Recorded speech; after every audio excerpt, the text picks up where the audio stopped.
Nako, alam mo, kung meron naman akong birthday wish ay hindi na para sa akin, kundi syempre number one sa aking mga apo, sa aking mga mahal sa buhay, na alam mo yun, ang wish ko man na laging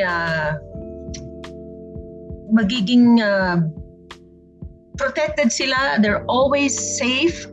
You know, masyado ng maraming mga bagay na nakakapagbagabag sa loob mo sa mga nangyayari sa panahon natin ngayon. So, yun yung aking panalangin lagi, na lagi silang magiging safe. Protektahan, no?